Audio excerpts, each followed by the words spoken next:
Naitwa Muigai Mburu, mkaaji wa Molo County ya Nakuru. Siku ya jana tumesikia Rais Ruto akisema ya kwamba wale vijana wote ambao walikuwa abducted wamewachiliwa. Swali ambalo tunauliza sisi kama vijana, sisi kama Wakenya ni ya kwamba rais ana siri gani anajua kwa hawa vijana? Kwani yeye ndiye alikuwa ametumwa washikwe? Kwa sababu already anasema wamewachiliwa.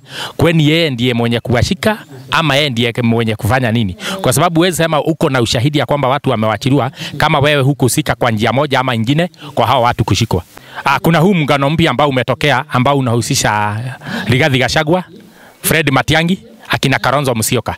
Mimi binafsi ningependa kusifu huo muungano na niseme niko nyuma ya huo muungano ambao ninausupport, na ningeomba Wakenya wote wa tabaka mbalimbali waweze kusupport huu muungano kwa sababu huu muungano ndio utashinda. Tukishikana na Rigathi Gachagua, Fred Matiang'i, Kalonzo Musyoka na natembea na Eugene Wamalwa na tuwe laini moja mpaka Okiya Mtata tusimwache nyuma, mpaka hii kijana anajiita Babu Owino wote wawe ndani.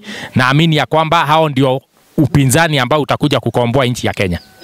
Kulingana na mimi, mtu ambaye anastahili kupeperesha muungano kwa kupeperesha bendera kwa huu muungano ni Fred Matiang'i, kwa sababu tumeona ya kwamba Fred Matiang'i atakubalika kwa jamii zote na ni mtu ambaye ako na rekodi mzuri ya kufanya kazi. So ningeomba akina Rigathi Gachagua, Kalonzo Musyoka wakubali kumsupport Fred Matiang'i akuwe flag bearer wa huu upinzani ambao tunaenda kuunda, ambao utaokoa hii nchi kutoka kwa dictator ambaye anatuongoza kwa sasa. Iko tume ambayo tumeona imezundurua juzi ya IEBC. Ningependa kusema ya kwamba kulingana na mimi hii ni 50-50. Walifanya vizuri kuchukua jamaa kutoka pale Turkana akuwe chairman, lakini sisi kama vijana watu yanga tu kupata mwakilisho pale. So ningesema ya kwamba hiyo IEBC ni 50-50 kwa sababu sisi kama vijana hatujaona sura ya vijana pale. Tumeona ni wazee, watu ambao wamefanya kazi kwa miaka mingi, watu ambao wanajulikana na rais ndio walichaguliwa. So nawatakia hawa watu ambao wamechukua kwa IEBC ya kwamba tutakuwa tunaangalia kwa macho mawili, tuone vile ambavyo wataongoza nchi na vile wataongoza uchaguzi. Nataka kuomba serikali na Wakenya wote ya kwamba tarehe 24th of June ifanywe national holiday kwa sababu vijana wengi sana wa majenzi walikufa wakikomboa hii nchi. So naomba iwe gazetted 24th of June iwe national holiday kwa sababu ile damu ilimwagwa hapa Kenya, vijana wakitetea nchi ni nyingi sana, na rais anajua vile askari walifanyia vijana wa Kenya, wakawaua, wakawaabduct. So naomba 24th of June ifanywe national holiday ndio iwe kumbukumbu kwa vijana ambao watakuja kwamba kuna vijana miongoni wao ambao walijitolea, wakauliwa, wakapigwa marisasi ndio waweza kukomboa nchi ya Kenya. Kwa majina naitwa Jeboin Gilbert kutoka Nakuru, Molo specifically.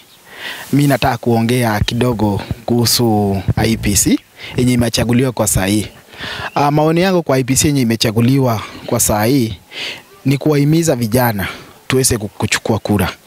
Kama kijana umefika miaka 18 tunafaa kuchukua kura, kwa sababu nchi yenye tuko nayo saa hii tunaweza sema pale juu ni mbaya na tuseme chini ni mzuri, lakini ukweli ni kuwa tuko na MCA mwenye anapewa pesa, tuko na MB mwenye anapewa pesa kutoka national government, lakini ukijaribu kufanya accountability hizo pesa kwa saa hii hatuwezi ona impact yake. Now it is now almost 3 years tangu tuchaguane. So ile kitu yenye mimi naweza sema kwa saa hii kuambia vijana na kuwahimiza ni kwamba tunafaa kuchukua kura kila mtu. Na mimi kwa sababu mimi ni Gen Z siwezi kuwa na mrengo wote ule kusupport mrengo wote. Mimi kenye mimi nataka kusema ni kwamba the only way, the only bullet, voter is more dangerous than the bullet. Watu wachukue kura saa hii, kwa sababu hata tukitaka kutoa mtu mwenye afanyi kazi na hatuna kura hatuwezi kutoa.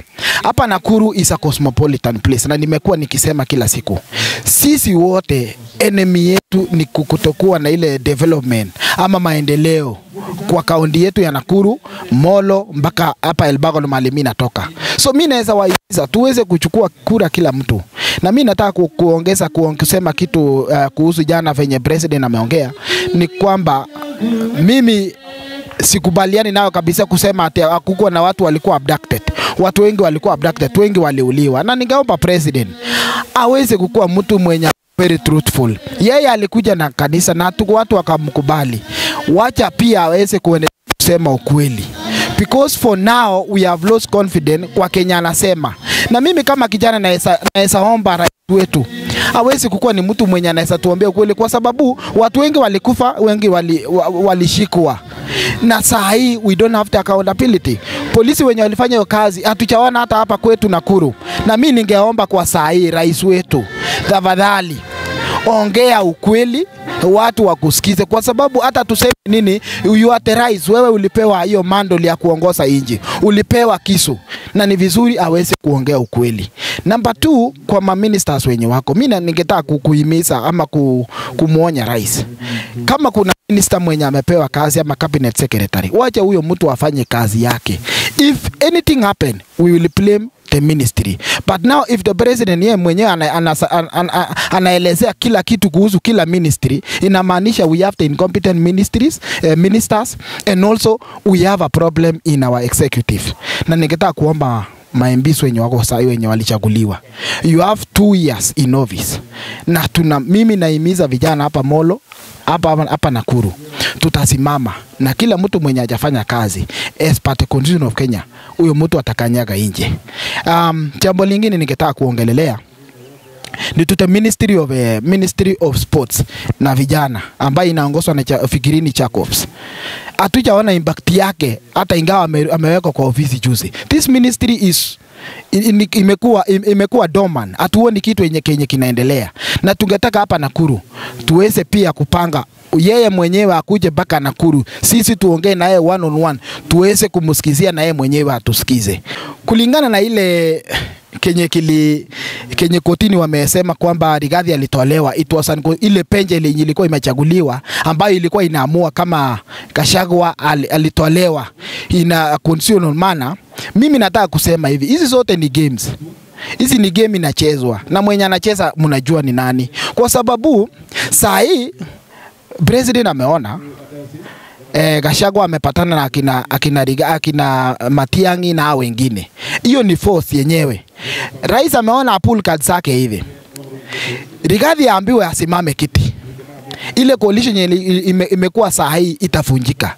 So mimi naona hizi ni games. Yes, it was mimi sikubaliani nayo kabisa. Mimi nataka Kenya wanataka kumwambia Rigathi afanye. Rigathi asimame na wenye hiyo timu yenye wako nayo akina Kalonzo, akina Matiang'i. Ndio kukuwe na strong opposition, kwa sababu hizi zote ni games. Sijui kama watu wanaelewa kwamba hii nchi anything can happen.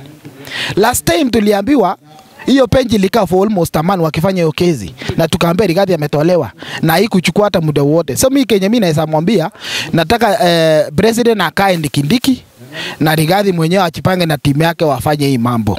That is the only strong opposition yetu tutakuwa nayo. Lakini wakivunja hiyo coalition, Rigathi aambiwa asimame na Matiang'i asimame ama na Kalonzo asimame, it is a game over for the opposition. So hiyo ndio maoni yangu.